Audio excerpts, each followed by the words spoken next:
원투펀치 시청자 여러분, 제가 또 어떤 분을 한 분을 좀 모시고 왔습니다. 제 옆에 지금 베스트 11의 조영훈 기자님 나오셨습니다. 안녕하세요. 안녕하세요. 베스트 11 조영훈입니다. 네, 이렇게 갑자기 오셨는데 너무 감사드려요. 아닙니다. 뭐 이렇게 불러주셔서 저도 뭐 첫 방송이기도 해서 굉장히 긴장되는데 오늘 납치된 김에 잘 하고 가겠습니다. 특히나 또 우리 기자님께서 K리그를 좀 많이 다니신다고요? 네, 맞습니다. 뭐 K리그 현장 취재 위주로 나가고 있고, 뭐 인천 유나이티드를 주로 출입하고 있고, 뭐 남부권에 있는 뭐 포항이나 김천 같은 팀들도 가고 있습니다.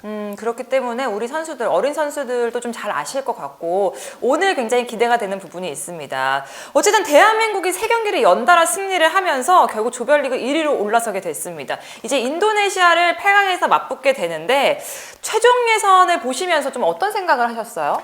일단 기본적으로 우리가 예선을 시작하기 전에 뭐 배준호 선수나 김지수 선수 같은 해외파 선수들이 차출이 안 되면서 상당히 좀 어려웠던 점이 있었거든요. 네. 그런데 이제 대체로 뽑힌 선수들이 또 제자리에서 잘 활약을 해주고 또 교체 선수들도 이제 제 자리에서 제 몫을 또 충분히 해주면서 좋은 결과를 가져온 것 같습니다. 말씀하신 것처럼 주축 선수들이 빠져있기 때문에 과연 결과를 나타낼 수 있을 것이냐에 대해서도 의문이 많았었는데 결국에는 3경기 모두 승리를 한 게 저희는 고무적이라는 생각이 들거든요. 그렇다면 이 결과를 가져온 것 외에도 우리가 최종 예선을 하면서 가장 좀 큰 수확이 있다면 뭐라고 생각하세요? 일단 기본적으로 이 선수들이 로테이션까지 가동을 하면서도 승리를 챙겼다는 게 가장 중요하고요. 어쨌든 이번 대회는 4위 안에 들어서 이제 올림픽 본선 진출권을 따오는 게 가장 큰 목적이기 때문에 이 선수들의 좀 조화로움 사이에서 좀 결과를 냈다는 게 그게 가장 중요한 것 같습니다. 네, 거기다가 저는 이영준 선수가 네. 와 이렇게까지 기대를 했을까 싶을 정도로 정말 만점 활약을 보여줬어요. 네, 맞습니다. 이영준 선수에 대해서 모르시는 분들도 분명히 있었을 것 같거든요. 어떤 선수일까요? 이영준 선수 같은 경우에는 뭐 지금에 와서 올림픽 예선에서 좀 주목하시는 분들이 많을 것 같은데 사실 어린 나이부터 좀 집중을 많이 받았던 선수였고 또 재능이 출중한 선수였습니다.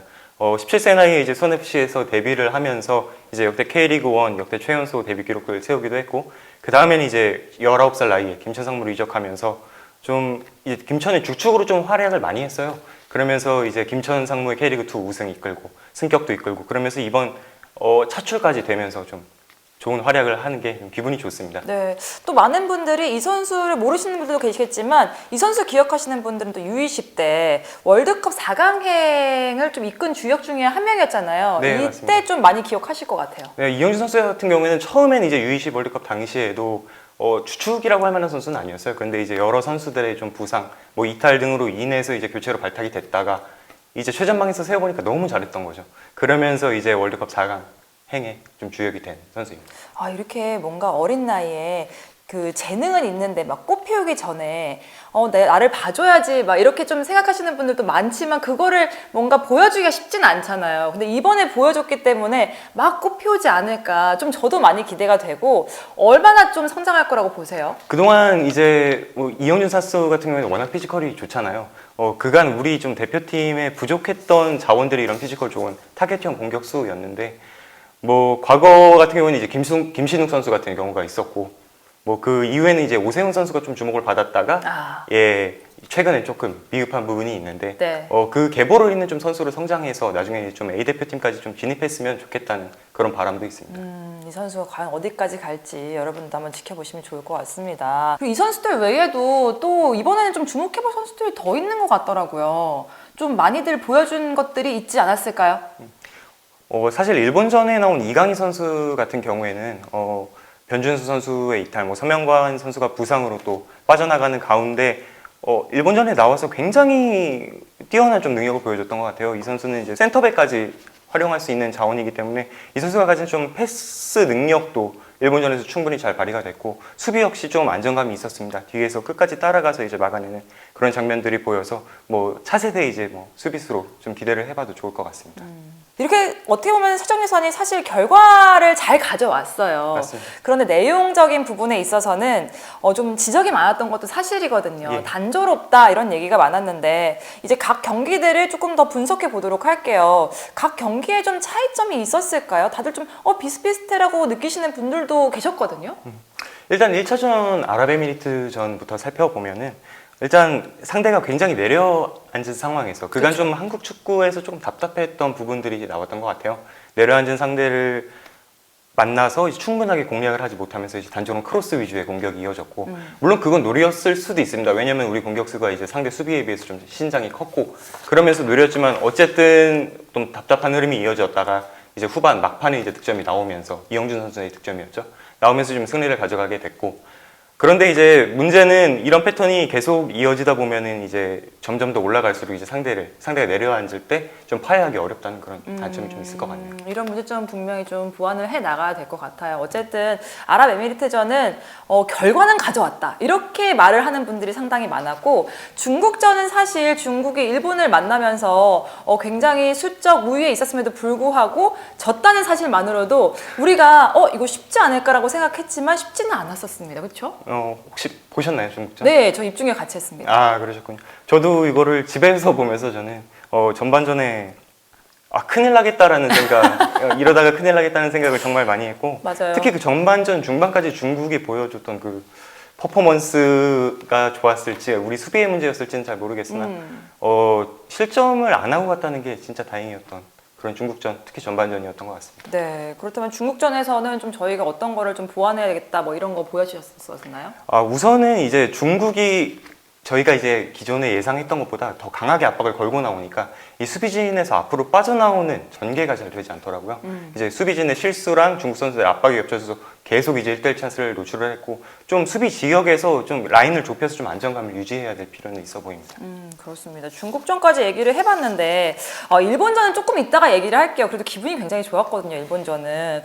그렇다면 기자님이 보시기에 이번 경기들 이렇게 한 경기 한 경기씩 얘기를 했는데 전체적으로 가장 크게 좀 보완해야 될 점 어떤 게 있을까요? 일단은 제가 아까도 말씀드렸다시피 이제 후방에서 좀 만들어가는 과정이 조금 어려웠던 것 같아요. 물론 뭐 UAE 같은 상대는 이제 상대가 워낙 내려앉다 보니까 우리가 하고자 했던 시도를 계속 하긴 했었는데 뭐 중국전 같은 경우에 상대가 조금만 압박이 걸려도 이제 수비진에서 당황해 버리는 경우가 나오니까 우선은 지금 황선홍 감독 같은 경우에는 지금 양 풀백들을 좀 중앙으로 이동시키는 뭐 인버티드 풀백을 조금 활용을 하고 있는데 이게 완성도가 높지는 않았습니다. 네. 조금 선수들끼리 합이 좀 안 맞는 부분이 있었고 이 부분을 좀 가다듬어야 될 것 같다는 생각이 좀 들었습니다. 그래도 김정은 선수의 선방은 볼만했어요.